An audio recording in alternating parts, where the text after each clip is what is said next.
बड़ी खबर आ रही है सपा नेता मोहित खान को लेकर। अयोध्या से सपा नेता मोहित खान जेल से रिहा हो गए हैं। जेल से घर पहुंचे हैं मोहित खान। जी हां, रेप मामले में अदालत ने उन्हें बरी कर दिया है। गैंगस्टर के मामले में हाईकोर्ट से उन्हें जमानत मिल चुकी है। लड़की से रेप का लगा था फर्जी इल्जाम। मोहित खान के मॉल पर चला दिया था बुलडोजर। रेप मामले में नौकर को हो चुकी है सजा। अयोध्या के भदरसा पॉक्सो और रेप मामले में सपा लीडर मोहित खान को अदालत ने बरी कर दिया है। 1.5 साल बाद वो जेल से रिहा हुए हैं। गैंगस्टर केस में जमानत मिलने के बाद घर पहुंचे हैं। इंतजामिया ने एहतियातन जुलूस की इजाजत नहीं दी है और सिक्योरिटी के सख्त इंतजामात किए गए थे। बता दें कि मोहित खान के खिलाफ मामला दर्ज किए जाने के बाद पिछले साल 22 अगस्त को उनके बहुमंजिला शॉपिंग कॉम्प्लेक्स अयोध्या जिला इंतजामिया ने ढहा दिया था। साथ ही एक बेकरी भी ढहा दी गई थी। बुलडोजर एक्शन की ये कार्रवाई उस वक्त भी चर्चा में थी, जिसे लेकर सियासी हलकों में काफी बयानबाजी हुई थी। समर्थकों ने इसे सियासी कार्रवाई बताया है, जबकि इंतजामिया ने नियमों के उल्लंघन के आधार पर की गई कार्रवाई कहा है।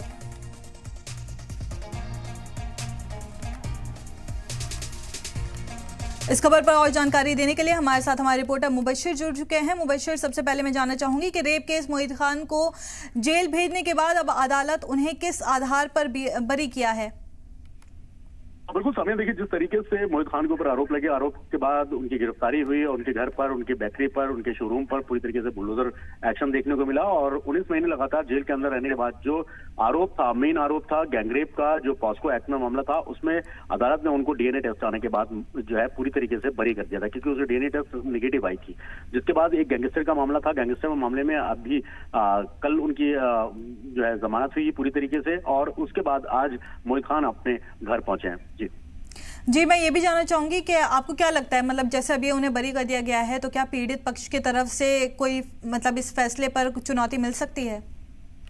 बिल्कुल, देखिए, जब मोहित खान को बरी किया गया था पॉस्को मामले में, नाबालिग से गैंगरेप के मामले में, तब उनके परिवार की तरफ से और पुलिस की तरफ से कहा गया था कि हम इसको बड़ी अदालत में चैलेंज करेंगे। लेकिन अभी फिलहाल इस तरह की कोई बात निकल कर सामने नहीं आई कि क्या उन्होंने चैलेंज किया या नहीं किया है। लेकिन ये कहा जा सकता है कि जब डीएनए रिपोर्ट निगेटिव आई थी, उसके बाद से ये कयास लगाया जाता है कि मोहित खान को बिला वजह इस पूरे मामले में फंसाया गया था, जिसको लेकर कई राजनीतिक बयानबाजियां भी आई थी। खुद मुख्यमंत्री योगी आदित्यनाथ ने सदन के अंदर खड़े होकर जब ये पूरा मामला आया था, तब नाम लेकर ये कहा था कि हमने इस तरीके की कार्रवाई की है, सख्त कार्रवाई की है, जीरो टॉलरेंस की कार्रवाई की है, इस तरीके का।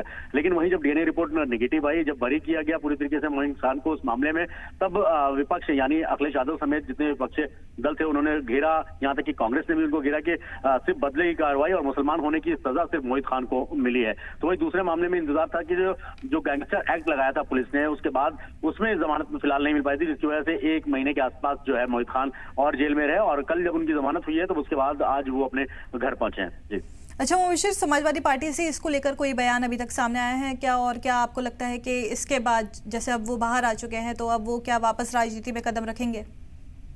देखिए, अभी राजनीति में कदम रखेंगे या नहीं रखेंगे, इस पे अटकलें अभी सिर्फ लगाई जा रही है। लेकिन सामने सबसे अहम चीज है कि जिस तरीके से बयानबाजियां हुई, जब मामला सामने आया, जब कार्रवाई हुई, बुलडोजर की कार्रवाई हुई, पूरे घर तोड़ा गया, उनका शोरूम तोड़ा गया, उनकी बेकरी तोड़ा गया। अयोध्या के पास एक गांव है भदरसा, उस भदरसे में काफी रेपुटेड नाम माना जाता था। हालांकि कई बार सरपंच का चुनाव भी लड़ चुके थे। उस वक्त मौजूदा सरकार यानी मुख्यमंत्री योगी आदित्यनाथ ने साफ तौर पर सदन में खड़े होकर ये कहा था कि इस तरीके की कार्रवाई की गई है। लेकिन जब रिपोर्ट नेगेटिव आई, डीएनए की रिपोर्ट नेगेटिव आई, तब उसके बाद से ही विपक्ष ने लगातार इस बात को लेकर हमलावर थे। हालांकि पॉलिटिकल सफर आगे बढ़ाएंगे तो मोहित खान तय करेंगे, लेकिन राजनीतिक गलियारे में हड़कंप इस बात को लेकर भी था कि जिस तरीके से बदले की भावना, या फिर ये कह सकते हैं कि जिस तरीके से कार्रवाई की गई थी, उस पर सवालिया निशान जरूर खड़े हुए थे। जी चलिए, बहुत शुक्रिया आपका इस जानकारी के लिए। आगे जो भी अपडेट आता है तब हम आपसे वापस जुड़ेंगे। बढ़ते हैं अगली खबर की तरफ।